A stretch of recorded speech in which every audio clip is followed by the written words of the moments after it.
yang dimana tadinya adalah acaranya adalah offline, namun diadakan jadi online. Karena dasar pertimbangan suasana saat ini di DKI Jakarta sedikit ada kurang kondusif, ada banyak yang demo. Namun itu tidak jadi masalah, kamu tetap kita hadir di dalam pengajian ini. Dan selanjutnya seperti yang kita tadi telah dengar bersama-sama di dalam persidangan, bahwa Majelis Hakim, Ketua Majelis Hakim menyampaikan untuk putusan terhadap perkara Dr. Ran ditunda 3 minggu. Akhirnya akan dibuka kembali persidangan pada tanggal 23 September.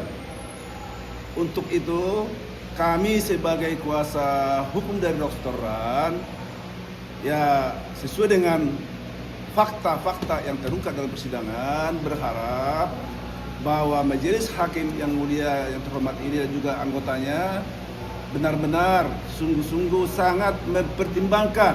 Kami cuma minta beliau Hakim yang terhormat yang mulia ini sungguh-sungguh dapat sebelum melakukan putusan ini meneliti, mencermati semua fakta-fakta yang terungkap dalam persidangan, karena ini akan jadi dasar untuk memutus dari beliau.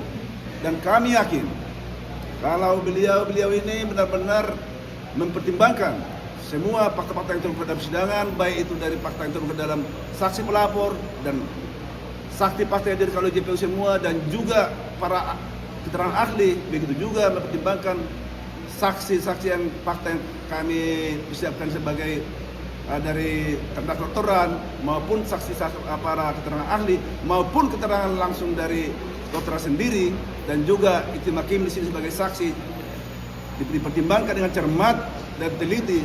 Kami yakin dan sangat yakin dan percaya maka hakim akan melakukan putusan. Semua dakwaan jaksa penuntut umum itu tidak terbukti secara sah dan meyakinkan. Maka putusan terhadap Dr. Ran haruslah dibebaskan demi hukum, karena tidak terbukti ada melakukan suatu perbuatan hukum. Itu mudah-mudahan dengan penundaan ini mungkin Majelis Hakim dan Ketua Majelis Hakim dan juga beserta jajaran anggotanya pengen lebih mendalami lagi fakta-fakta yang terungkap ini, sehingga beliau nanti yakin, dengan benar-benar yakin dan percaya untuk membebaskan Dr. Ran klien kami ini dari semua tuntutan jaksa umum dan dibebaskan dari perbuatan tidak benar. Itu aja yang bisa harapan kami sebagai kuasa hukum. Kita kembalikan lagi kepada Dr. Ran. Baik, terima kasih. Kita sudah mendengar bahwa sidang putusan ditunda selama 3 minggu ke depan. Artinya pada tanggal 23 kita akan kembali lagi ke Pengadilan Negeri Jakarta Utara untuk mendengarkan vonis terhadap para marasma atau sidang putusan.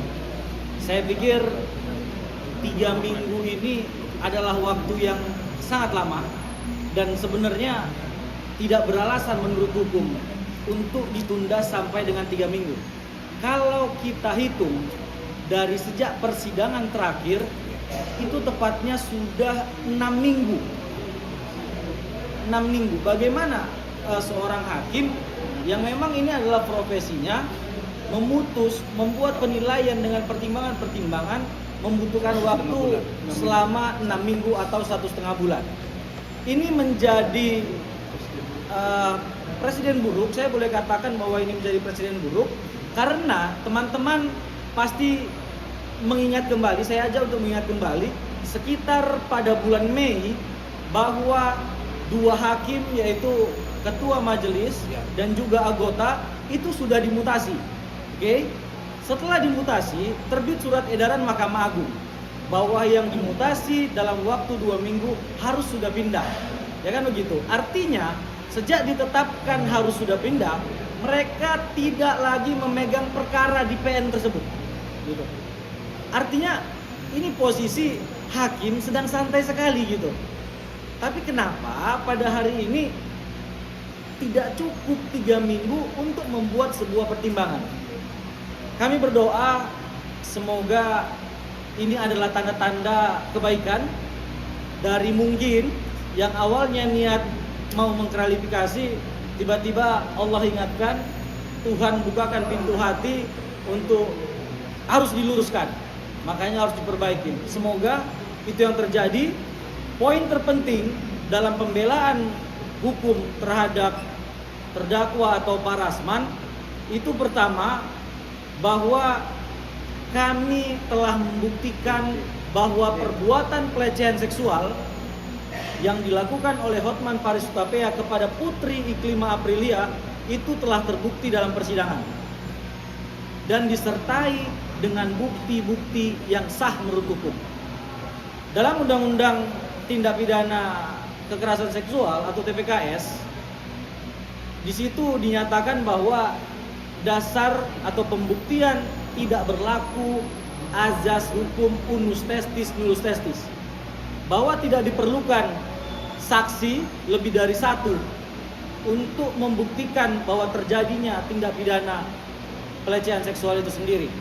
Karena Iklimah telah menyatakan bahwa dirinya benar dilecehkan, kemudian ada bukti yang mendukung lainnya, yaitu percakapan yang disampaikan oleh Hotman. Bahkan pada saat memberikan keterangan sebagai saksi, Hotman memang mengakui bahwa Hotman dengan saksi Putri Iklimah itu telah melakukan check-in di apartemen Moy.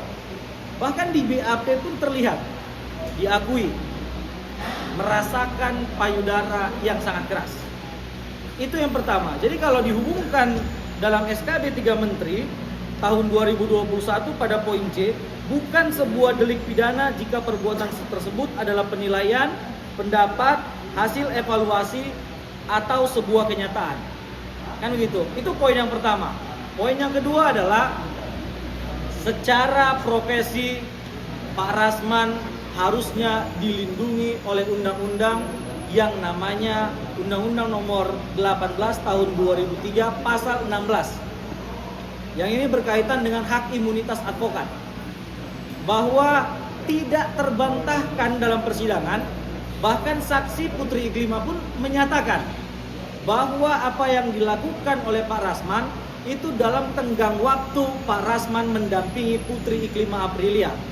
Kemudian ada bukti surat, yaitu surat kuasa tanggal 25 April 2022 yang memang menyatakan dan tidak ada bantahan terhadap surat kuasa ini. Udah, atas perbuatan itu, kemudian kita pada saat persidangan bertarung dengan jaksa penuntut umum. Bagaimana kita membuktikan apakah Pak Rasman beritikat baik atau tidak? Ya kan begitu. Kami telah menyampaikan bukti bahwa Pak Rasman telah disidang etik oleh DKOA, Dewan Kehormatan Organisasi Advokat, yang mana DKOA telah menetapkan bahwa Pak Rasman dalam rentang waktu tanggal 25 April 2022 sampai dengan 11 Juni 2022, yaitu ketika Pak Rasman menerima kuasa dari Putri Iklimah Aprilia sampai dengan Putri Iklimah Aprilia mencabut kuasa tersebut, tidak satupun perbuatan Pak Rasman yang melanggar etika profesi advokat. Sehingga berdasarkan putusan DKOA tersebut, maka Pak Rasman haruslah dinyatakan sebagai advokat yang beretikat baik dan harus dilindungi oleh undang-undang advokat. Saya pikir dua poin ini saja sudah mewajibkan hakim untuk memutus onslah Pak Rasman. Bahwa memang ada perbuatan, tetapi kajian berikutnya apakah perbuatan itu tindak pidana atau bukan. Saya yakin perbuatan yang dilakukan oleh Pak Rasman bukanlah perbuatan tindak pidana. Karena sekali lagi, poin terpentingnya adalah tidak satupun kalimat Pak Rasman yang menuduh Hotman Paris Hutapea. Kalimat Pak Rasman selalu diawali dengan kata-kata diduga, jangan-jangan, presumption of innocence, atau praduga tak bersalah. Saya bertanya ini ya, gitu. Ini adalah kalimat-kalimat yang tidak mengarah kepada tuduhan terhadap seseorang yang melakukan perbuatan. Sedangkan pasal yang didakwakan oleh jaksa penuntut umum adalah pasal 27 ayat 3, pasal 45, pasal 310, 311 KUH pidana, dan juga pasal 55 ayat 1 ke 1, yaitu turut serta. Ini pasal-pasal adalah pasal yang mengharuskan adanya kata-kata atau kalimat tuduhan. Jadi kalau tidak ada kalimat tuduhan, maka Pak Rasman harus dibebaskan demi hukum. Saya pikir itu aja Pak. Baik, Terima kasih. yang bergabung di sini, ya saya nggak bisa halangi. Yang saya pesan jangan ada anarkis. Jadi lagu itu memang mengena di hati saya, dan itulah potret. Jadi hakim harus lihat ini. Saya belum lihat tuh ada nyanyian buat seorang Hotman gitu. Ya, saya mungkin dikira kecil gitu. Orang mengira ojol demo, siapalah ojol. Ojek online kecil lah, nggak dianggap, sehingga keluar kata-kata para anggota DPR merendahkan, berefek besar. Jangan besok yang saya ini berimbas lebih besar. Ya. Suara bawah yang harus didengar bos, ya, arus bawah. Jadi saya terharu dan terima kasih, dan begitu juga dengan para mahasiswa, adik-adik pelajar dan masyarakat yang peduli dengan hukum. Jujur ya, mereka tahu perkembangan kasus ini. Begitu. Ada niatan mau rekaman lagu tersebut nggak Bang? Iya, saya dengar dan saya dikirimi, makanya saya agak sedikit hafal. Artinya mereka bilang Razman tak pernah padam. Ya, Razman tak pernah padam. Saya terharu, dan tentu ini semua ada cara orang yang ingin merendahkan Razman. Tapi Allah mengangkatnya dengan simpati yang luar biasa dari lapisan bawah. Gak ada orang buat lagu sama Razman pelihara bebek, gak ada. Yang ada Razman tak pernah padam. Nah, saya takut Hotman ini salah ngomong nanti ya tentang ojol ini, sasaran dia. Hati-hati gitu. Jadi jangan anggap enteng orang yang kau anggap rendah. Ini sudah bukti. Jangan dikira nanti ini akan demonya nggak datang. Saya nggak tahu, terserah mereka aja. Ya, mereka mau datang, mereka nggak mau datang. Kami online dengan offline tetap datang. Tapi kalau nanti masih online itu nggak beralasan lagi. Nah, kenapa? Karena demo juga udah clear kok. Cuma yang perlu dilihat sekarang substantifnya. Salah satunya adalah penegakan hukum yang tumpul ke atas, tajam ke bawah. Itu salah satu poinnya. Sehingga ada demo begini. Oke. Cukup ya. Terima kasih.